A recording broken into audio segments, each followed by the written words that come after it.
Om Shanti, everyone. Welcome to Ek Mulakat. I'm your host, Sister Jenna, and I'm from Washington, D.C., and these are very special segments in which we're going to feature the lives of incredible people who have all actually come from America. We're going to be talking about life, their experiences being in India, some of the work that they're doing, and also what is it that moves their heart, and how do they sometimes get out of situations that sometimes can be very challenging. We all know by now that relationships are one of the most biggest hurdles that we can ever endure, but they're also our greatest victory when we know how to work them through. We're producing and recording this in the Godlywood studio, and did you know that there have been over 225 episodes of this series? And with this special segment, we're inviting you, our audience, and our family members to expand your thinking and to try to see what can be new and what kind of a techniques can we develop as we learn from these extremely special experts that we have with us today. We have the amazing Angela Holton. She's been doing a lot of beautiful work called The Love Sanctuary, where her biggest endeavor is to find out how to love the self and to really deeply believe and accept oneself. Next to her is Dr. Salim Hilton, an author of a book in which I have to get this right because it's a big book, The Spiritual Journey to Universal Consciousness. And next to Dr. Salim is his beautiful wife, the wonderful and amazing Reverend Ivy Hilton. So first I've got to dive right into this. What in the world brought you to India? And I know I had something to do with it, but before we even get to that point, what was going on in your consciousness that you said yes to India? Well, for me, it's been a calling for a long time to visit the ancient country of India. And so when your invitation came and I knew the group and the community that I was going to get to explore this place with, I said yes. And it brought up a lot for me because I've heard so many wonderful stories, some stories that brought up a lot of fear for me, actually. And it allowed me to work through it and show up here and realize that you have to visit a place and see it for yourself and create your own perception of it than listening to the perceptions of other people. And I'm so glad I said yes and I showed up. Isn't it interesting? Because we had a conversation over the phone and there were reservations and there were certain fears. Were you able to identify what those fears were, especially when it came on to India itself? Because did you feel that way when you went to New York City? No. Right. And like I said, when I arrived here, nothing that I expected it to be. And even people's stories that they shared with me, it didn't resonate. I didn't connect with it. I was able to come and really show up and experience it for myself. And New York was a wonderful platform to prepare myself for India. Really. I mean, I even find India more organized than New York. You know, even in the chaos or there's peace, there's kindness. Isn't that something? Is just mind-blowing. Can I tell you that's a powerful observation because there is a kind of an organized chaos, as I said earlier, but there is a kind of a peace as well that somehow flows throughout that kind of an energy in the area. Thank you for sharing. Dr. Salim, what is it that actually made you come to India? Well, I think a large part of it is my imagination. I was always interested in cultures and what they call third world country cultures. And I had done a lot of studying about world religions and what have you. And I was always fascinated with the attire and how people conducted themselves, and it seems like in some sort of rhythm, harmony. And then when I stepped off the plane and even at the airport, there was a sense of peace that I had imagined would be here because Salim means one of peace. Yeah. And I've always gravitated toward peaceful environments and lifestyles. And so I always had imagined that India would be a place that was for me because it represented peace. And then just being here in what I refer to as the village heaven on earth, it has really validated everything that I imagined it to be. Just so much flow of positive energy. Everybody's trying to help everyone. It's just been an amazing experience, which really fit my imagination from the beginning. Salim, can I tell you how much that moved me when you mentioned that in our earlier conversation? Because when I first came, I had the same feeling. And I still do. But I have to tell you, when you hear it again, because, you know, you just don't hear it all the time because you're so saturated in it. that I thought about one of my struggles when I'm back in Washington, D.C., is that I want to see this there. But I know that without the people, it's not going to happen. Mm-hmm. And I've actually seen that here as you, and I just feel like this is what the world needs to see as a model. So the amazing Dr. Reverend Ivy Hilton, what brought you to India? Well, of course, you and your beautiful inspiration and determination and creativity, because we've been talking about this for... Do you remember years ago we started to have this conversation at least about doing 3. something in India? Yes. And then I was really intrigued when you talked to me about this fabulous recording studio here. And of course, that really inspired me and got me really excited. And the reason is that I think most of my life I've been connected to India, although I didn't know anyone from India. But what started happening to me is musical instruments from India kept coming to me. And when they came to me, no one had to teach me how to play them. I just started playing them. And I love my tambora, which I call her the strings of my soul. And when I play the tambora, I feel Indian. When I used to have my hair long and wear my hair back and well, isn't everyone Indian? I mean, I just have to say that, especially us coming from the U.S., wherever Christopher Columbus went to explore, they found an Indian. Oh, yeah, They found an Indian. Yes, yeah, they did. Right? They did. Well, I have to tell you, ladies and gentlemen, we had a wonderful performance by Reverend Ivy Hilton at the Brahma Kumari's headquarters, and she did an opera song on Om Shanti, and I'd like you to actually listen to this. All right, wasn't that an amazing track? Did you guys hear that? Did you get goose pimples like I did? And tears. Well, I tell you, we're about to celebrate our 25th wedding anniversary, Sister Jenna. And when I hear Ivy sing like that, I always cry. And tonight, after hearing her and feeling her performance and seeing her up there, I teared up again. Well, I mean, for someone who's been with her, I've been her equipment man, her sound engineer, and all of that, right with her all this time. You would think that I would be accustomed to her performances. But I always say she never ceases to amaze me. Pretty much what I was feeling, it was just amazing performance. And it's no more amazing than others, really.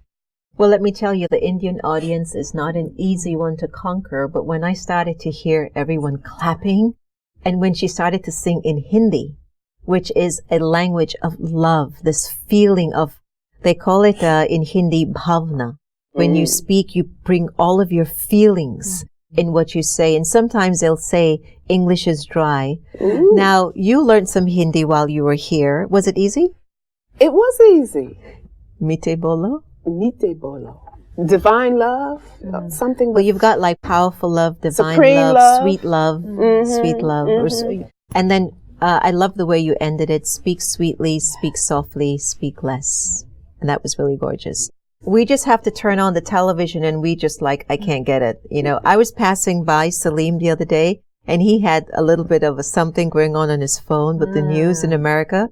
And I said, right here, you're going to do it. What would you say we could transport from India to America to make India a little bit more sweeter, kinder?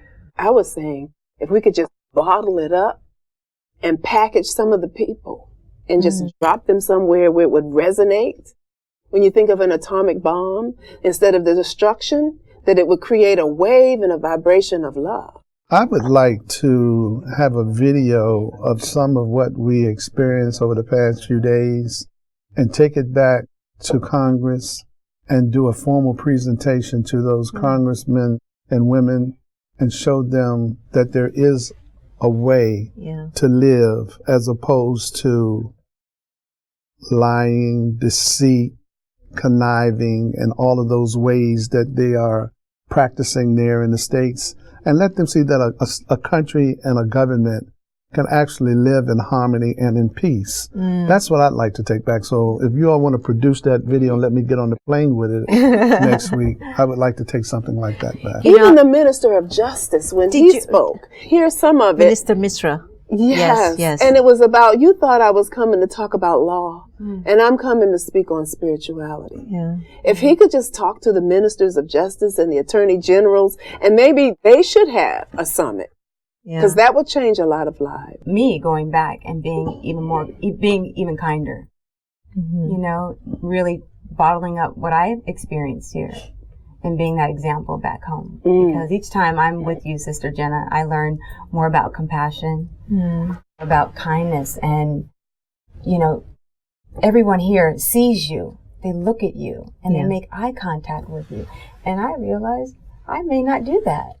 And so it's giving me something else to take back home and be conscious of and practice. You know how I had this this revelation of sorts that as I was sharing this heaven on earth understanding based on my experience and the work that we do as trainers, I mentioned it to Ivy, I want to see how we can take some of this culture and some of this way of life and give it to the people that we work with in a subliminal way where they get it without knowing that they get it. Because we do life transformation work anyway, but how we can add this to the transformation work that we're already doing, just because we have now witnessed this as a reality as opposed to something that we could only imagine. But now we know that it's a reality. Yes. Absolutely. Yeah. And you know, and we have begun to incorporate the body awareness, soul awareness to the work that we do so that people can begin. I think someone said it, and I'm not sure where I heard it. Daddy Ratan, yes, talking about awareness, that we can address violence, we can address anger and hatred, not necessarily trying to convert someone's thinking and their belief, but to give them that opportunity to explore inward in a way of saying, you know, am I acting from my body awareness or am I acting from my soul awareness? Am I into a soul illusion? Yeah. Or am I into the nature of my soul? And I think anyone can understand that, no matter what religious or country that's you right. come from. That's it. So that's gorgeous. We bring that back, but bring it back with a first-hand experience of what that looks like. So you're triggering another question from me.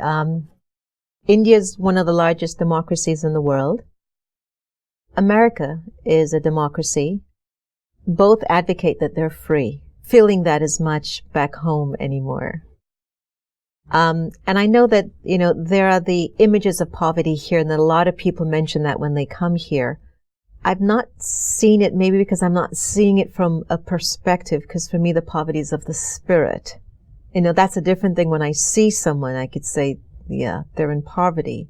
Yes, physically they don't have any food or water, so that's not right. So that's inhumane. But can you speak to what makes freedom different here in India versus the freedom that we have in the U.S.? Have you noticed that there is a difference? Just from my experience of working in impoverished communities, I could see that those in the United States, and particularly in Washington, D.C., and certain communities in D.C., poverty has given people feelings of hopelessness, self-destruction, destruction of others, harm on themselves and one another, and has really impacted the mass incarceration in terms of the criminal justice and the juvenile justice system in America, which, as you all know, there are more people in prisons in the United States of America than any other country in the world. Poverty has a lot to do with that. And I have not really spent a lot of time here, as you know, but I just, even in my experiences in Africa, and I witnessed the children and the families in poverty, but they were smiling, they were happy. That's what I was talking about, the poverty that I look for. They were peaceful, they were free in their spirit. And the same there in America, they really are not free because their minds are in prison. Energy, I think, is converted into a lot of anger. And, you know, as Celine mentioned, there's mass incarceration. There's also disproportion of those people, Black, African-American men that are imprisoned. And as we know what's going on now, one of the perilous things happening in the States are black men are being shot by the police. So, Yeah. you know, that's supposed to be our democracy, but yet our own justice system There's things that are is happening. killing Yeah. black men. So, Yeah. a lot of rage, I think, in the States. A lot and of rage. A lot of rage. Yeah. Had to reflect on that question, and it came up for me yesterday after I came from the Ayurvedic Medical Center, and I was floating. I was floating down the street, and I was watching people coming and walking and going and sweeping, and realizing that that's freedom. And that even though we live in a free society, the only thing that's really free is that you might be able to go around where you would like to go, but you can't even really do that. So, you know, freedom is a state of mind. Yeah. Yeah. And here, this freedom is much more vast than freedom in America. It's interesting because I look at it from the perspective of one of the things that I've taken from India is the deep connection to generations, the families. Like in one household, you have 3 or 4 generations raising children. And I think, I don't know what it is, there's something that's connected to a different kind of element of freedom. And I do see that there's a sense of accountability. Like you can't get away with too much because too much freedom without wisdom can imprison you, you know? And so I guess there's a balance. I think what I'd like to do is to move us into like our closing dialogue, because as we look at visiting India as a wonderful experience and what it is, what's in your heart in terms of your message or your blessing or your sweetness towards what you feel it has offered you so far in the short time that you've been there? Well, you know, Sister Jen, I'm always looking for ways as to how I can love myself more, because that's where it begins, and how I translate that to other people. So again, it's the kindness. And if I witness that amongst themselves, I want to discover more kindness with myself, you know, and compassion, and bring that home and share that with people. And that's what I'm so passionate about, is really understanding what peace looks like, what freedom looks like, what it feels like, and embody that. And that's my message. That's my passion, is to inspire that. Great. Yeah. Thank you, Angela. Took that kindness word out of my head because I found myself, using that term so many times this day over the past few days. I would tell people over and over, "You're so kind. You're so kind. You know, thank you. You're so kind." And I think that if I could convey a kindness message and have more of an act of kindness from my heart to people that I come in contact with, I think that's what I'm taking back from my experiences here, that real deep sense of kindness and how it doesn't cost anything to be kind. Beautiful. Thank you, Salim. When you had her give me the course, and I've been a meditator since I was probably 15 years old, and officially trained at 17 years old. So I've been meditating really my entire life. So when I met with her and experienced, and I've been coming to the Meditation Museum now for 5 years, but taking the course made a difference because of how to use the light for your own healing, cleansing, and purification, but also how to pour that out into the universe. So for me, I want to strengthen that and to add more so that I can teach others to do it. Beautiful. I think each of you just brought so much to understanding what cultures offer each other and what cultures can do for each other.